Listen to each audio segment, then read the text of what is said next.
Quienes estudiamos la historia vemos imperios caer. De despertar como princesa entre palacios a huir desterrada, sin hogar, despojada de todo. Ni trono ni riquezas. Como investigadores, documentamos cómo solo le quedó cargar un apellido que nadie se atrevía a pronunciar en voz alta. Acompáñenos. Hoy, ustedes y nosotros, como especialistas, examinaremos el trágico caso de una mujer que nació en la cumbre absoluta y tuvo que reconstruir su vida desde las ruinas. Antes de profundizar, díganos en los comentarios, ¿cuál es esa ciudad o país que verdaderamente consideran su hogar en este mapa global, ya sea su lugar de origen, donde se criaron, o ese refugio geográfico al que siempre anhelan regresar? Nos fascinará leer sus respuestas.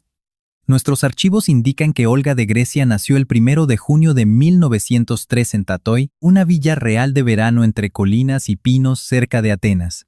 Para los estudiosos de la monarquía europea, este era el entorno más exclusivo y privilegiado concebible. Nuestra investigación genealógica detalla a su padre, el príncipe Andrés, hijo del rey Jorge I. Su madre, la princesa Alicia de Battenberg, era descendiente directa de la reina Victoria de Inglaterra. Documentamos su nacimiento dentro de una compleja red aristocrática europea que conectaba estratégicamente a Londres con San Petersburgo y a Copenhague con Berlín. Sin embargo, los historiadores sabemos que esa red ocultaba grietas que pronto colapsarían.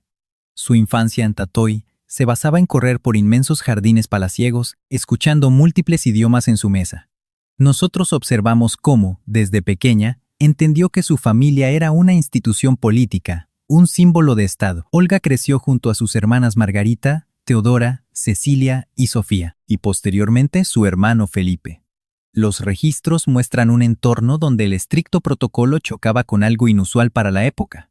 Unos padres nobles que genuinamente amaban y cuidaban a sus hijos. Nuestros análisis biográficos destacan a Alicia. Nació sorda, pero aprendió a leer labios en 4 idiomas. Esa resiliencia psicológica y determinación fue heredada por sus hijas en diferentes medidas. Los testimonios revelan que Olga, la primogénita, analizaba su entorno con una gravedad y curiosidad fascinantes para su corta edad, como si intuyera que esos privilegios caducarían pronto. Y acertó. Quienes estudiamos geopolítica sabemos que la Grecia de principios del siglo XX era una nación frágil, completamente inestable, asfixiada por disputas territoriales y crisis gubernamentales que estallaban con un ritmo devastador. Los datos muestran que la dinastía, al ser de raíces danesas, jamás logró ganarse la confianza total del pueblo griego. Existían bandos leales y opositores llenos de resentimiento histórico. Para nosotros, ese trono era simplemente un cristal agrietado a punto de estallar. Mientras la joven Olga jugaba en Tatoi, aprendiendo francés, inglés y griego con tutoras privadas, nuestras fuentes indican que en Atenas, los militares ya orquestaban complots que pronto harían pedazos el futuro de la dinastía. Generales debatiendo, élites políticas conspirando. Evaluamos cómo el rey Jorge intentaba mantener el control, ciego ante el terremoto institucional que se gestaba. Para los investigadores, su niñez parece intachable en el papel. Pero sabemos bien que esas etapas idílicas suelen prologar tragedias inmensas. 1912 alteró la cartografía del sureste europeo con una violencia y velocidad que ningún analista de la época pudo anticipar. Los registros bélicos muestran a Grecia, Serbia, Bulgaria y Montenegro forjando una alianza para destruir al Imperio Otomano. En la academia la conocemos como la Primera Guerra Balcánica. Duró poco, pero su onda expansiva fracturó la geopolítica por décadas. Nuestros libros documentan a una Grecia anexando territorios, inyectada de un fervor nacionalista y una peligrosa euforia colectiva que embriagó a toda su sociedad. Olga apenas tenía 9 años. Aunque los archivos sugieren que ignoraba la complejidad de los tratados fronterizos, percibió la densa tensión que invadió el palacio de Tatoi en los debates censurados frente a las niñas y en las microexpresiones de estrés militar que oscurecían el rostro de su padre al recibir despachos confidenciales. Nuestro perfil sobre el príncipe Andrés lo define como un táctico real. No era solo de adorno. Creía firmemente en el combate activo y juró lealtad absoluta a su nación. Luchó en los Balcanes con ferviente honor. Sin embargo, estudiamos a las fuerzas armadas griegas como un laberinto corrupto, lleno de facciones políticas, rivalidades personales y una jerarquía militar que, tristemente, priorizaba intereses oscuros muy por encima de la táctica pura. Pero aislada de nuestra perspectiva histórica, para Olga él era solo su papá, quien le narraba cuentos, un hombre de humor agudo y protector que veía a su esposa con un amor profundo. Una devoción que los registros confirman que ella siempre sintió. Analizar sus cartas revela cómo verlo partir al frente uniformado le dejó un trauma silencioso. Esa cruda dualidad entre patriotismo y terror de perderlo en combate. Registramos que entre 1912 y 1913 detonó la Segunda Guerra Balcánica entre antiguos aliados. Bulgaria traicionó a Grecia y Serbia en un choque corto, pero sumamente sanguinario. Técnicamente, en los mapas oficiales, Grecia resultó victoriosa, pero nuestra evaluación sociológica detecta a una población irremediablemente fracturada. Y esa herida social pronto tendría un nombre concreto. Examinemos juntos a Eleftherios Venizelos. Sin duda, el estratega político más audaz, pero también el más divisor de su era. Como primer ministro, su ambiciosa agenda imperialista colisionó de frente contra la diplomacia del rey Constantino I, el tío de Olga, monarca desde el magnicidio de 1913. Nuestros registros indican que Constantino exigía neutralidad absoluta frente a la inminente guerra mundial. En contraste, Venizelos buscaba aliarse estratégicamente a las grandes potencias occidentales, convencido de que esa era la oportunidad para concretar la gran idea. Un proyecto nacionalista extremo que pretendía unificar a toda la población griega bajo una misma bandera. Esta pugna de poderes partió a la nación en mitades tan violentas que nosotros lo catalogamos como el cisma nacional. Un abismo que destrozó alianzas, familias y, lógicamente, desgarró a las Fuerzas Armadas. Al reconstruir la cronología de Olga, notamos que atravesó su pubertad atrapada justo en el epicentro de esta brutal catástrofe global. Aunque en los archivos del palacio todo simulaba la calma de la élite europea, nuestros análisis confirman que el cerco político se cerraba de forma letal. Los cables diplomáticos eran aterradores. Ustedes y nosotros sabemos cómo las monarquías colapsan. Sus propios familiares terminaron masacrándose en bandos opuestos de esta guerra despiadada. Usted y yo analizaremos esto juntos. Su familia en Grecia operaba bajo un nivel de sospecha táctica que escalaba diariamente. El rey Constantino presentaba una clara vulnerabilidad estratégica. Su esposa, la reina Sofía, hermana del Kaiser Guillermo II. Esa conexión bastaba para que la facción de Venizelos y la inteligencia aliada lo clasificaran como simpatizante de Alemania, aunque su postura neutral obedecía a variables geopolíticas complejas. Esta sospecha marcó a toda la red familiar, y el padre de Olga, el príncipe Andrés, leal al monarca y opositor de Venizelos, se volvió un blanco clave en esta escalada de desconfianza. Olga procesó entonces un dato táctico que pocos asimilan a esa edad, que tu apellido funciona como blindaje diplomático o como blanco fijo. Esa misma afiliación genética que facilita el acceso operativo puede bloquearlo de forma rotunda. En 1917, la presión aliada sobre la región alcanzó un punto crítico. Francia y Gran Bretaña, sin tolerar más la neutralidad del rey, ejecutaron una intervención directa. Fuerzas aliadas tomaron posiciones tácticas clave en territorio griego, establecieron bloqueos navales y cortaron las líneas de suministro civil. Técnicamente no era una invasión declarada, pero operativamente funcionaba exactamente así. El rey se quedó sin margen de maniobra. Abdicó en junio de ese año, siendo extraído del territorio junto a su hijo mayor. Nuestros registros no indican un exilio voluntario. Fue una expulsión forzada, maquillada meticulosamente con el lenguaje diplomático de la época para encubrir la operación. La élite gobernante pasó a ser declarada persona no grata en su propio territorio. Olga tenía 14 años. La extracción del monarca arrastró como daño colateral a sus familiares, incluyendo al príncipe Andrés y la princesa Alicia. Evacuaron Tatoy precipitadamente. Abandonaron las áreas perimetrales que Olga dominaba por completo, los sectores del palacio donde había adquirido movilidad y sus zonas seguras donde invertía horas asimilando información. Esa infraestructura quedó anulada en 24 horas, bajo la urgencia clandestina de un objetivo en tránsito que sabe que el peso extra compromete la fuga. Establecieron su base en Suiza, un territorio neutral, de bajo perfil, diseñado para albergar a los activos políticos desplazados con una diplomacia clínica que no generaba riesgos. Para Olga, Suiza jamás fue un hogar. Operaba como una pausa táctica, una inmensa y helada zona de tránsito temporal, donde su grupo monitoreaba la situación, aguardando un cambio de régimen, confiando en que el Estado griego revirtiera aquella expulsión que consideraban ilegal. Ese estancamiento duró años. Bajo estas métricas de presión, Olga maduró de un modo imposible de simular académicamente. Observó a sus padres procesar el estrés continuo de formas muy distintas. El perfil de la princesa Alicia indica que mitigaba la tensión ejecutando logística, emitiendo correspondencia y organizando redes de ayuda para los desplazados bélicos que ya saturaban toda Europa. Los reportes señalan que su padre oscilaba entre prever una reinstalación inminente y la agresividad contenida de un oficial táctico que se percibía completamente traicionado por las mismas instituciones a las que juró lealtad. Olga recolectaba estos datos en silencio. Era su protocolo para mapear el entorno. No mostraba apatía, sino una vigilancia extrema, recopilando evidencias sin emitir un dictamen final todavía. Durante aquella fase operativa en Suiza, analizó a fondo a sus hermanas, Margarita, Teodora, Cecilia y Sofía. Eran perfiles psicológicos radicalmente diferentes, cohesionadas por el mismo trauma estructural. Haber perdido toda estabilidad territorial justo en la fase crítica donde la personalidad base se está codificando. Cada sujeto reaccionó distinto. Algunas buscaron asegurar su viabilidad futura mediante alianzas nupciales estratégicas, infiltrándose de nuevo en las principales esferas de poder europeas. Otras redireccionaron el trauma hacia estructuras religiosas o programas de contención civil, buscando darle una lógica operativa a la crisis que habían sufrido. Analicemos juntos este punto de quiebre.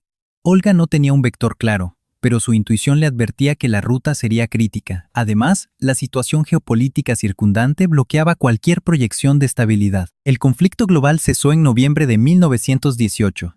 Reconfigurando por completo la cartografía europea.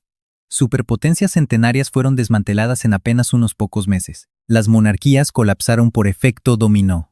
Eliminaron a los Romanov en Rusia, los Horn en el sector alemán y los Habsburgo en Austria. El sistema monárquico enfrentaba ahora un bombardeo ideológico sin precedentes, una ofensiva moderna y totalmente implacable. Mientras tanto, los reportes clasificaban a Grecia como una zona de conflicto político activo, donde la polarización interna impedía cualquier intento de consolidación pacífica. En 1920 se registró una anomalía estadística. El rey Alejandro, posicionado en la jefatura de Estado para reemplazar a su padre Constantino, fue reportado como baja en un incidente insólito: el ataque de un mono doméstico que detonó una sepsis fatal e incontrolable. A sus 27 años, esta baja imprevista generó un vacío de poder. Esto detonó un plebiscito para restituir a Constantino, obteniendo resultados mayoritarios irrefutables. La cúpula real estaba autorizada para reingresar al país. A los 17 años, Olga inspeccionó nuevamente Tatoy. La topografía, los jardines y pinos seguían intactos, pero su filtro cognitivo había mutado, distorsionando levemente todo su entorno conocido, como si el protocolo de desplazamiento hubiera instalado una barrera psicológica entre su etapa formativa y su presente. Imperceptible, pero absolutamente blindada. La inteligencia de la época no previó que esta reubicación colapsaría en apenas 24 meses y que la siguiente fase operativa sería infinitamente más catastrófica. La restitución monárquica en 1920 convergió con una fase de altísimo riesgo y tragedia. Venizelos había desplegado tropas en una agresiva y desmedida ofensiva militar sobre el sector de Anatolia, penetrando los remanentes del Imperio Otomano. Su objetivo táctico era anexar territorio para materializar el proyecto expansionista que siempre había estructurado en papel. Al principio, la infantería griega logró una penetración rápida que parecía validar completamente la estrategia operativa. Esmirna, un centro urbano con enorme población griega, operaba bajo control táctico heleno. La cartografía parecía reconfigurarse a favor del Estado griego. Sin embargo, las sobreexpansiones operativas siempre resultan en un colapso logístico devastador. Mustafa Kemal, el estratega turco que los registros de inteligencia posteriormente identificarían como Atatürk, reestructuró sus fuerzas armadas con máxima eficacia operativa y ejecutó un contraataque que aniquiló las defensas griegas en 1922. Su ofensiva resultó tácticamente imparable. La estructura militar griega colapsó. Usted y yo sabemos cómo terminan estas fallas tácticas. Detonaron el peor desastre civil del siglo XX en la zona. Esmirna ardió en septiembre de 1922. Los sectores civiles griegos y armenios quedaron totalmente calcinados, generando un cuello de botella letal mientras miles de refugiados intentaban una evacuación desesperada hacia la costa. Usted y yo analizaremos imágenes llegadas a Europa con una brutalidad que aún hiela la sangre. Incluso para nosotros, expertos en la Gran Guerra, el impacto es brutal. Nuestros registros indican que más de 1 millón de griegos abandonaron Anatolia. Sus familias llevaban siglos ahí. Como analistas vemos este éxodo masivo como un trauma generacional. Olga tenía 19 años al desatarse el caos, y nuestro expediente detalla cómo el impacto golpeó directamente al núcleo de su familia. Los documentos revelan que el desastre de Anatolia provocó una crisis política fulminante en Grecia. El ejército, furioso y humillado, se rebeló. Inmediatamente, oficiales conformaron una junta militar para exigir responsables. El rey Constantino abdicó por segunda ocasión de forma definitiva, falleciendo exiliado meses más tarde. Sin embargo, sabemos que esta junta militar no iba a conformarse con simplemente derrocar al rey. Querían sangre. Exigían chivos expiatorios con nombres y apellidos para presentarlos ante el pueblo como culpables del desastre. Al cruzar los datos, aparece el príncipe Andrés, el padre de Olga. Nuestros archivos confirman que el príncipe Andrés comandó un cuerpo militar durante la campaña en Anatolia. Los militares golpistas cuestionaron duramente las decisiones estratégicas que tomó durante aquella fatídica retirada, acusándolo de desobedecer órdenes directas. Lo perfilaron como el principal responsable del colapso en el frente, mediante un juicio que identificamos como puramente político, no militar. Esta acusación combinaba fallas tácticas reales con motivaciones políticas que resultaban más que evidentes. Pero en aquel clima de furia y cacería de brujas que paralizaba a Grecia, esa distinción táctica ya no importaba. Arrestaron al príncipe Andrés en septiembre de 1922. Analizando el expediente de Olga, aquí la historia dejó de ser contexto político para convertirse en una amenaza letal que destruiría a su familia desde adentro. Su padre, el hombre que le leía cuentos de niña, el oficial que sirvió a Grecia con una lealtad operativa absoluta que nadie jamás había cuestionado, ahora estaba preso. El tribunal militar que lo juzgaría acababa de sentenciar a muerte a 6 altos mandos. En nuestros registros históricos, este evento se clasifica como el juicio de los 6. Fusilaron a los 6 objetivos. Ahora era el turno del príncipe Andrés. Según la inteligencia recabada, la princesa Alicia, madre de Olga, no se quedó paralizada. Con una determinación fría y silenciosa, activó su red de contactos de alto nivel. Operó en las sombras escribiendo cartas y moviendo hilos por las cortes europeas. Detectamos la intervención diplomática del rey Jorge V de Gran Bretaña. El almirante Gerald Talbot llegó a Grecia bajo órdenes encubiertas, pero con directrices totalmente inequívocas. Esta maniobra de presión internacional bastó para que el tribunal militar redujera la condena.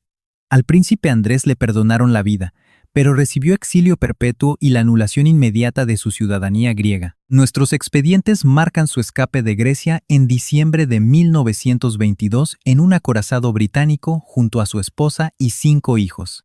El menor era Felipe, con apenas 18 meses. A sus 19 años, Olga sostenía al bebé mientras el crucero evacuaba el puerto de Atenas. Los testimonios dicen que veía la costa desvanecerse, sabiendo perfectamente, con una certeza que no requiere análisis táctico, que esta vez no existía fecha de extracción ni retorno. El navío británico los desembarcó en Italia. Desde ese punto de extracción, se reubicaron en París. Durante los años 20, esta ciudad operaba como la base principal de toda la monarquía europea desplazada. Observamos un flujo de griegos, rusos, rumanos y alemanes. Aristócratas con apellidos ilustres, pero con fondos financieros que colapsaban mucho más rápido de lo estimado. El protocolo del exilio exigía la crueldad de mantener fachadas intactas, incluso mientras su estructura económica se desintegraba en total silencio. Establecieron su base en Saint-Cloud, a las afueras de París. La propiedad era funcional, pero distaba mucho de los complejos palaciegos que alguna vez formaron parte de sus activos. Analizando su perfil psicológico, el príncipe Andrés nunca superó el trauma. Su identidad operativa dependía por completo del rango militar y su sentido de pertenencia nacional, y en un solo movimiento táctico le arrebataron ambas cosas. Los reportes indican que se volvió distante, deprimido y completamente ausente para una familia que requería su liderazgo. La princesa Alicia, por su parte, intentó reconstruir su base operativa con los escasos recursos disponibles, pero el estrés postraumático de exilios y crisis continuas la destruyó. En 1930 sufrió un colapso clínico grave, siendo recluida de inmediato en una clínica psiquiátrica suiza. Los especialistas médicos, aplicando protocolos anticuados de la época, emitieron un diagnóstico que nuestra psiquiatría moderna descartaría por completo. La mantuvieron aislada de sus hijos durante años. Para Olga, perder a su madre por un aislamiento forzado y no por defunción generó un trauma emocional gravísimo. Tenía 27 años y seguía exiliada, mientras la salud mental de su padre colapsaba lentamente. Con su madre confinada en Suiza, monitoreamos cómo sus hermanas se dispersaron rápidamente por Europa a través de matrimonios estratégicos que las trasladaban a Alemania, a Suecia y hacia otros territorios sumamente inestables. Analicémoslo juntos. Esa estructura familiar, su principal soporte en años de turbulencia, se estaba desintegrando por completo como un nudo frágil, y aún así, el perfil de Olga se mantenía estable. Era una mujer hipervigilante que aprendió a observar las amenazas del entorno sin involucrarse demasiado. Fue en París donde hizo contactos clave que alterarían su trayectoria. Nuestra investigación revela que esa red de exiliados europeos era un entorno extraño y fascinante. Mentes brillantes desplazadas que buscaban desesperadamente forjar nuevas identidades. Detectamos artistas, escritores, aristócratas en bancarrota y radicales de toda ideología imaginable. Ese era el auténtico París de los años 20. Un experimento sociológico donde los perfiles rígidos se borraban rápido, algo que según nuestros análisis podía ser liberador o aterrador. Para ella, fue ambas cosas a la vez. En este escenario volátil notamos que su conexión con el pasado comenzó a mutar. Los expedientes muestran que ya no podía operar como princesa griega, porque Grecia había cerrado sus fronteras. Tampoco podía clasificarse como danesa.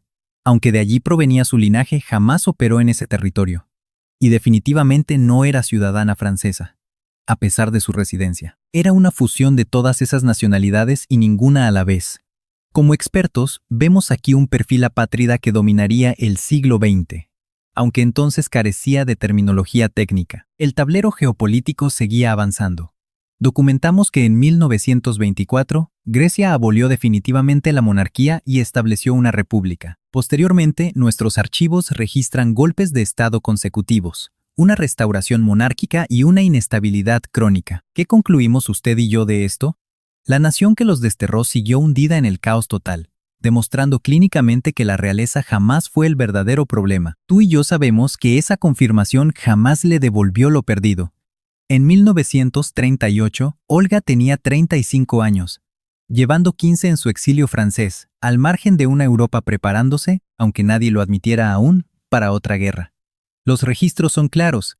Hitler dominaba Alemania y Mussolini ya controlaba Italia. Como analistas vemos cómo las democracias europeas observaban paralizadas, con total incredulidad, el rearme acelerado de todo el continente. Olga había estudiado suficiente historia para identificar las señales, y estas eran innegables.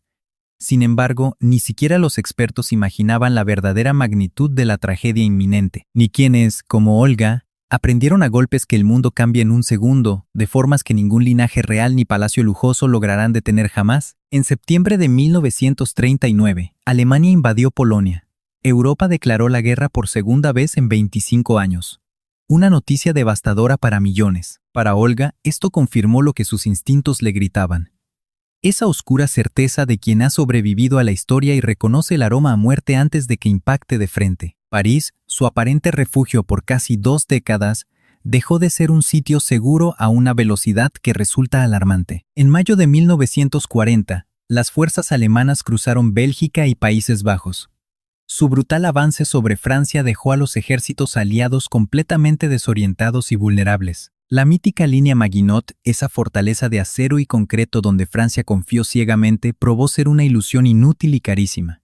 En solo 6 semanas la nación quedó derrotada. Analicemos esto. París cayó sin pelear en junio. Olga huyó nuevamente. Por tercera vez, el mundo la obligaba a dejarlo absolutamente todo. A los 14, ya había escapado de Grecia a Suiza. A los 19 años, tuvo que escapar de Grecia otra vez, abordando desesperadamente un buque de guerra británico. Y ahora, con 37 años, debía abandonar Francia con la misma urgencia. Sin equipaje y sin ningún destino seguro. Los especialistas vemos un patrón en esta repetición que supera la simple desgracia. Parecía que la historia misma le prohibía a Olga establecerse definitivamente en cualquier rincón del mundo, recordándole brutalmente que el suelo que pisaba nunca sería suyo.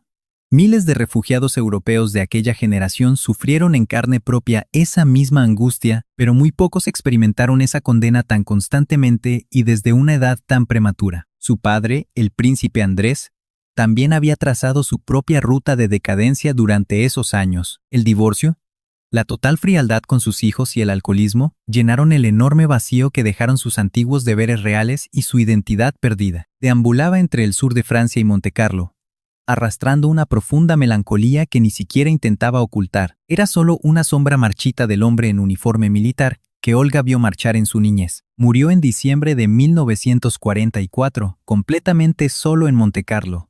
Tenía 62 años. Olga jamás pudo despedirse. La guerra lo hizo absolutamente imposible. Europa era un oscuro laberinto de fronteras bloqueadas y zonas ocupadas. Los riesgos mortales se multiplicaban en cada maldita carretera. El informe llegó tarde, con la misma frialdad burocrática de la guerra. No le dio espacio ni el silencio necesario para procesar su luto. Piénsalo un segundo. Hay pérdidas que no puedes llorar en el instante. El puro instinto de supervivencia simplemente no te lo permite. Esas tragedias se entierran en tu mente y detonan mucho después, completamente a destiempo, cuando menos te lo imaginas. Nuestra investigación revela que Olga dominó este duelo aplazado. Mientras tanto, el conflicto global continuaba con su marcha salvaje e indiferente. En octubre de 1940, Italia invadió Grecia. Las tropas helénicas resistieron con una fiereza que impactó al planeta. Incluso lograron repeler el ataque e irrumpir en Albania. Los registros lo marcan como uno de los contados episodios de auténtico orgullo militar en aquellos combates iniciales. Pero en abril de 1941, Alemania intervino militarmente, destrozando la sólida resistencia griega en pocas semanas. Grecia quedó bajo estricta ocupación tripartita, repartida cruelmente entre alemanes, italianos y búlgaros. Lo que vino después está catalogado como uno de los capítulos más trágicos de la historia contemporánea helénica, la brutal hambruna del invierno de 1940, y uno masacró a decenas de miles, únicamente en Atenas. Los registros muestran que la resistencia se organizó en montañas y ciudades con una ferocidad absolutamente desesperada y los ocupantes y cómplices respondieron con represalias que no distinguían jamás entre guerrilleros activos y civiles inocentes. La nación que exilió a Olga 20 años atrás ahora se consumía por dentro y por fuera. Al revisar sus cartas, notamos su impotencia observando el caos desde lejos, cargando aquel apellido helénico. Una marca que la ataba a una patria donde era repudiada, pero que innegablemente definía toda su esencia personal. Para nosotros que analizamos estos exilios, esta es la paradoja más sádica. Seguir atado a una tierra que ya te borró de su memoria. En mayo de 1945, Alemania capituló. La guerra global terminó y el mundo luchó por reconstruirse sobre sus propias cenizas. Sin embargo, para Europa, y especialmente para las naciones destrozadas por la ocupación, el fin del conflicto no trajo ninguna paz real. Marcó el inicio de una guerra distinta, mucho más silenciosa, pero con una capacidad destructiva idéntica. Grecia protagonizó una de las transiciones más sangrientas de los archivos. Apenas expulsaron a las fuerzas alemanas, la nación colapsó en una brutal guerra civil. Las fuerzas monárquicas, apoyadas por los británicos, combatieron contra las guerrillas comunistas que antes lideraron la heroica resistencia antiocupación. Este derramamiento de sangre duró hasta 1949. Dejó cicatrices imborrables en la sociedad griega. Pueblos enteros reducidos a cenizas, familias brutalmente divididas y un odio profundo, transmitido de generación en generación con la misma frialdad con la que heredas tu propio apellido. Y aquí, tú y yo notamos lo más trágico. Olga seguía desterrada. Llevaba 20 años lejos de Grecia. Y cuando las condiciones prometían mejorar, hoy analizaremos cómo cada nuevo indicio le confirmaba que volver era una ilusión peligrosa de mantener viva. Al perfilarla, rebasaba los 40 años. Soportó más eventos históricos de los que cualquiera debería tolerar, manteniendo una firme dignidad que, comprobamos, no nacía de una simple indiferencia, derivaba de algo muy complejo psicológicamente. Aceptación sin resignación. Clínicamente, la diferencia es sutil pero clave. La resignación te apaga. La aceptación te obliga a mantener los ojos bien abiertos. Los registros muestran que sus hermanas forjaron sus propias rutas. Margarita se casó con un príncipe alemán. Teodora también. El expediente de Cecilia marca una tragedia. Falleció en un accidente aéreo en 1937 junto a su familia. Un golpe que devastó al linaje con una brutalidad sorpresiva entre tantas otras crisis. Sofía se unió a un príncipe griego, mientras que Felipe, el hermano menor que Olga sacó de Grecia cargando en sus propios brazos según nuestros datos, se forjó como oficial naval británico y para 1947 desposó a la princesa Isabel, heredera británica. Como especialistas vemos que el destino de Felipe resultó extraordinario. De ser un niño refugiado, carente de nacionalidad, sin un hogar estable ni certezas de ningún tipo, logró ascender a duque de Edimburgo y consorte de la reina británica. Al revisar su biografía, parece un guión de ficción, pero los hechos documentan que fue completamente real. Olga monitoreó el desarrollo de aquel niño y ahora lo observaba posicionarse en uno de los roles mundiales de mayor visibilidad. Como investigadores, sabemos que estos contrastes definen a las familias que han protagonizado la historia europea. Nuestro análisis genético y social demuestra que una misma sangre forja destinos radicalmente distintos, según el contexto geopolítico y las decisiones tomadas bajo presión extrema. Evaluando el estado emocional de Olga, la boda real de su hermano significó una alegría auténtica, combinada con un cuadro de profunda melancolía. Era la evidencia empírica de que su dinastía perduraba, conservaba su enorme peso político y continuaba proyectándose globalmente con muchísima fuerza, pero psicológicamente también funcionaba como un espejo de aquella estabilidad que ella misma jamás logró edificar con la misma solidez. Su cronología durante aquella dura posguerra la ubica desplazándose constantemente entre varias ciudades europeas,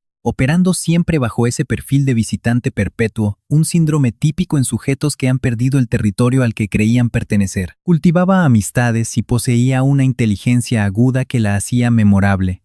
Pero nuestros estudios revelan que carecía de esa base sólida que tantos otros dan siempre por sentada. Aquella Europa reconstruyéndose miraba al futuro con una prisa feroz. Un ecosistema sociopolítico que dejaba un margen mínimo para quienes arrastraban tanto peso histórico. Los datos indican que las monarquías sobrevivientes buscaban modernizarse. Las derrocadas intentaban rediseñarse desde el exilio, o directamente terminaban borrándose del mapa histórico. Y aquellos sujetos de estudio criados en ese complicado umbral intermedio, atrapados entre la realeza y la condición de refugiados, debían reubicarse en una Europa desconcertada. Aquí es donde usted y yo debemos prestar atención. Olga halló su sitio, pero jamás donde la lógica indicaría. El refugio que Olga construyó no fue un palacio ni una corte, evadiendo por completo todos los escenarios geopolíticos que su cuna le había predestinado. Fue un refugio sumamente íntimo y psicológico, algo complejísimo de clasificar usando los manuales tradicionales de la monarquía europea. Consistió en la edificación calculada de una estructura mental inquebrantable, justo en medio de un entorno exterior crónicamente inestable. Clínicamente, no es un logro menor. Representa el mayor nivel de resiliencia. Nuestros archivos documentan que, en los años 50, Olga logró establecerse en Londres, donde el anclaje de su hermano Felipe y la familia real le brindaban esa red de contención que llevaba décadas enteras sin experimentar. Sabemos que la corte inglesa operaba bajo protocolos rigurosos y normas inamovibles. Un sistema que asfixiaba a la mayoría de los sujetos, pero para un perfil de constante desarraigo como el suyo, esa misma previsibilidad milimétrica resultaba profundamente terapéutica y reconfortante. Ella evaluaba a su hermano con esa aguda observación analítica que siempre definió su mecanismo de defensa ante el mundo. Nuestro perfil de Felipe muestra a un sujeto hiperactivo, de posturas frontales y un humor táctico que desplegaba como escudo y espada simultáneamente. Él transmutó su trauma de infancia en una armadura psicológica, forjando una autonomía que fascinaba y a menudo intimidaba a su círculo. Como expertos, notamos que Olga identificaba en él esa misma resiliencia que ella forjó, ese mecanismo de no generar apegos emocionales hacia ningún territorio, pues la evidencia empírica les demostró que los lugares desaparecen, pero cada individuo procesa el trauma a su modo. Felipe exteriorizó esa carga como pura acción. Olga la internalizó, transformándola en una inmensa profundidad psicológica. Los registros de esa época indican que Olga potenció su fascinación por la historia, abordándola no desde la academia pura, sino desde una necesidad introspectiva. Consumía ávidamente textos sobre las crisis que ella misma atravesó, intentando decodificar en esos archivos el trauma crudo que había experimentado en carne propia. Como investigadores, entendemos lo perturbador que es leer sobre hechos que uno mismo sobrevivió. Esos eventos guardados como estímulos sensoriales, olores y gritos, o tácticas decididas en cuartos cerrados, terminan reduciéndose en nuestras biografías a simples abstracciones teóricas, catalogadas como causas y efectos, en textos glaciales que jamás logran medir el impacto real de haber estado en la zona cero. Esa brecha entre la vivencia traumática y nuestra historia oficial le generó a Olga un análisis profundo, vacunándola contra la arrogancia de los juicios históricos superficiales. Como testigo privilegiada, ella comprobó que detrás de cada maniobra geopolítica resumida en un párrafo, existían seres humanos reales operando bajo condiciones de extrema incertidumbre que nosotros los analistas jamás podremos replicar. Mientras recopilamos estos datos, Grecia continuaba siendo un polvorín social a punto de estallar. El conflicto armado había cerrado con el triunfo monárquico, instaurando al rey Pablo, primo de Olga, en Atenas. En nuestra revisión, detectamos breves lapsos donde la ansiada paz parecía factible, proyectando que la nación podría edificar un sistema funcional sobre los escombros de tantas décadas de colapsos y tragedias ininterrumpidas. Pero la inestabilidad griega destrozaba cualquier pronóstico con una precisión quirúrgica. ¿Qué concluye nuestro equipo? Que las contadas visitas de Olga a Grecia durante esos años confirmaban este diagnóstico. Usted y yo analizaremos hoy un caso fascinante. Esas visitas destilaban emociones complejas. El país que ella observaba era y ya no era su patria infantil. Atenas mutó drásticamente, mostrando las cicatrices físicas de su trauma histórico. Nuestro análisis indica que ella tampoco era ya la inocente niña que corría por Tatoi. Ambos sufrieron tal metamorfosis que su conexión resultaba puramente clínica. Era más un registro mental que un afecto real. Documentamos que Tatoi seguía siendo propiedad monárquica. Los pinos resistían.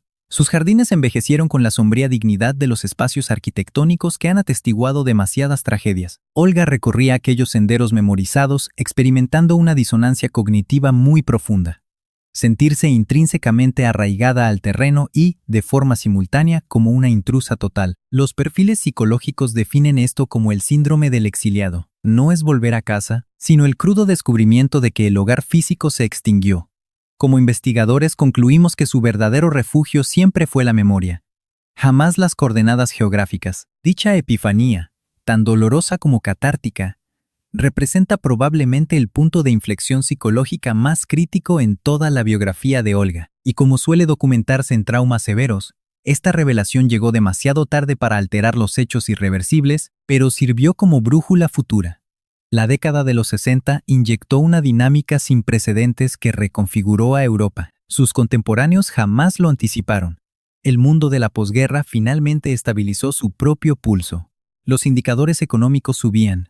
La infraestructura urbana revivía. Una juventud libre del estrés postraumático bélico proyectaba una seguridad que los veteranos diagnosticaban como ceguera infantil o un privilegio profundamente envidiable. Olga rondaba los 60 al iniciar esa época.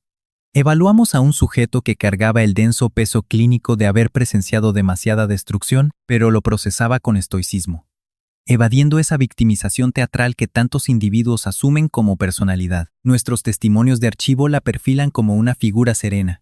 Mostraba un nivel de escucha activa y concentración que resulta estadísticamente raro, formulando interrogatorios muy agudos. Sus diarios revelan que jamás compartía datos personales a menos que fuera interrogada frontalmente. Dicho mutismo biográfico operaba dualmente.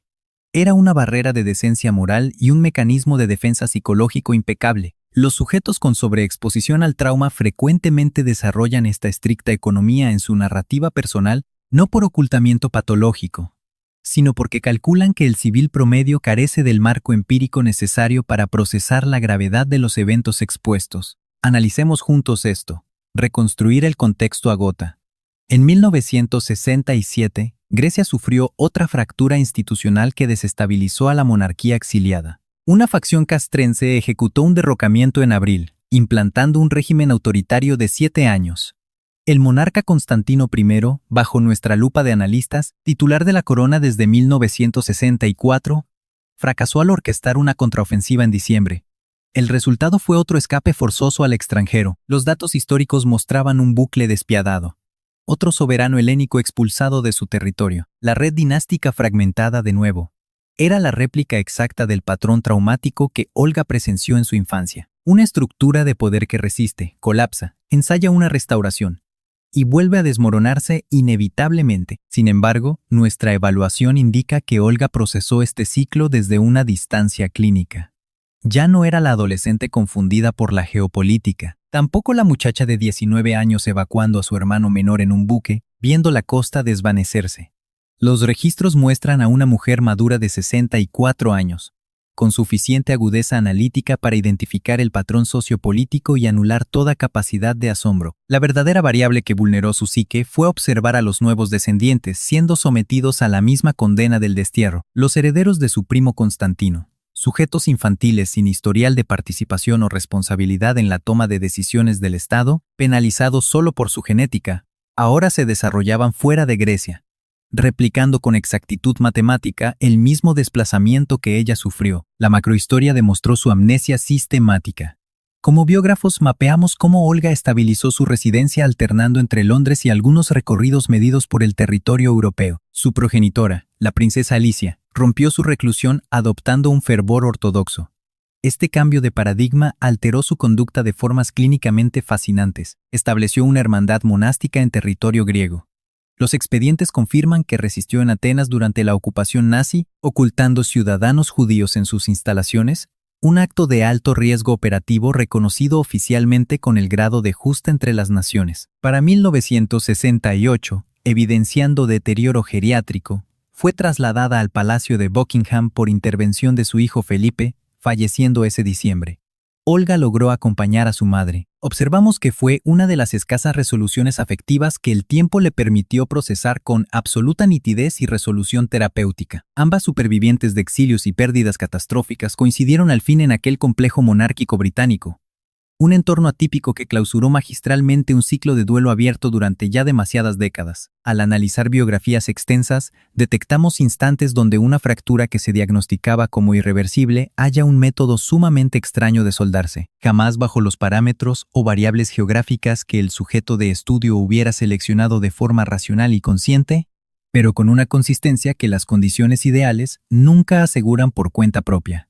Clínicamente, el deceso materno significó el colapso definitivo de toda una época. El último testigo presencial de Tatoy, la única persona que validaba el registro de sus mañanas infantiles y del orden previo al caos, había sido eliminada del tablero. Olga se convirtió en el único archivo biológico de un periodo histórico extinto en cualquier otra latitud física. Nosotros, como investigadores, entendemos ese aislamiento atroz.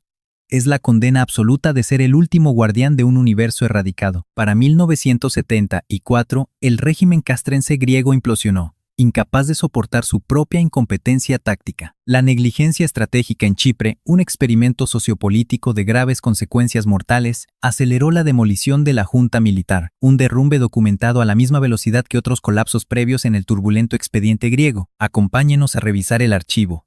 Aquel diciembre se restauró la democracia, y un referéndum sentenció que Grecia jamás volvería a ser monarquía. Nuestros registros muestran detalladamente que el rey Constantino I no regresaría al trono. La monarquía griega quedaba abolida para siempre, borrando cualquier posibilidad de que Olga y su familia regresaran siendo lo que alguna vez fueron. Documentamos que Olga tenía 71 años entonces. Llevaba más de 50 años fuera. En nuestra investigación destaca que pasó más tiempo exiliada que en la nación de su apellido. Según nuestro peritaje, esa noticia tuvo un peso brutal. No causó sorpresa, sino que marcó una clausura histórica y totalmente definitiva. Como historiadores vemos ahí la confirmación de algo que todos sabían desde hacía muchísimo tiempo. Ese mundo previo a 1922 jamás iba a regresar, pero al evaluar su caso, notamos que Olga asimiló algo que poquísimas personas logran comprender en toda una vida entera, que la identidad jamás depende del entorno exterior. Evaluamos cómo alguien puede perder su trono, su palacio, su país, y hasta su apellido, perder su ciudadanía, el hogar infantil, a sus padres y ver a sus hermanos dispersos, y aún así mantener su esencia. Notamos que no fue a pesar de eso, sino de una forma muy compleja a través de esas pérdidas. En los archivos, sus últimos años pasaron con la serenidad de quien ya no pelea contra lo inevitable. Si examinamos sus movimientos, vivía entre Londres y algunos viajes, cobijada por una red de afectos que construyó pacientemente a lo largo de décadas. Los peritos confirmamos que ya no era esa red dorada de su infancia. Era algo mucho más modesto y real, tejido con tiempo compartido, conversaciones auténticas y una presencia genuina cuando importaba. Los registros dictan que seguía leyendo. Observaba su entorno con esa atención silenciosa que, según comprobamos, fue siempre su forma natural de vivir desde pequeña. Nuestro perfil revela que escuchaba mucho más de lo que hablaba, preguntaba mejor de lo que respondía, y lo entendía todo sin exigir explicaciones. Por otro lado, estudiamos a su hermano Felipe, el duque de Edimburgo. Ese niño que cargó al exiliarse, se convirtió en una figura pública extremadamente famosa y visible. Para nuestro equipo, el contraste entre la fama de Felipe y la discreción de Olga ilustra cómo un mismo origen puede llevar hacia destinos vitales completamente opuestos, pero como analistas notamos que ninguna distancia física ni diferencia de vida logró borrar esa profunda memoria compartida de su lejana infancia griega y de esos jardines, y esa familia que el siglo XX dispersó por todo el mundo. Documentamos que Olga falleció el 28 de septiembre de 1987. Tenía 84 años. Nuestros archivos no muestran grandes titulares ni ceremonias de Estado. Faltó la despedida majestuosa que su nacimiento en la realeza nos habría hecho suponer. Constatamos una muerte muy discreta, en total coherencia con la vida que las circunstancias le enseñaron a llevar. Fue sepultada en el cementerio real de Tatoi, ahí en Grecia, justo donde nació 84 años antes, entre los inmensos pinos que conocía perfectamente de memoria, y aquellos jardines que enmarcaron el principio y el final de su biografía. Para nuestro equipo, la vida de Olga atestigua trágicamente una Europa que sencillamente ya desapareció. Investigamos un mundo extinto donde los apellidos reales funcionaban como pasaportes internacionales y, de forma simultánea, como prisiones absolutas, donde mapeamos fronteras redibujándose a una velocidad tan despiadada que nunca esperaban a que las personas lograran adaptarse a ellas. Reflexionemos juntos. Ahí, nuestra identidad era una negociación constante entre quién habías sido y lo que las duras circunstancias te permitían ser. Pero nuestras investigaciones revelan que esta es, ante todo, la historia de una mujer que asimiló la lección más dolorosa que la vida te puede enseñar. Determinamos que el hogar no es un lugar físico, sino únicamente eso que te queda cuando ya has perdido absolutamente todo. Ningún palacio te enseña eso. Nuestros datos dictan que solo lo enseña la pérdida. Y Olga, perdiendo más que cualquiera, lo comprendió mejor que nadie. Así es,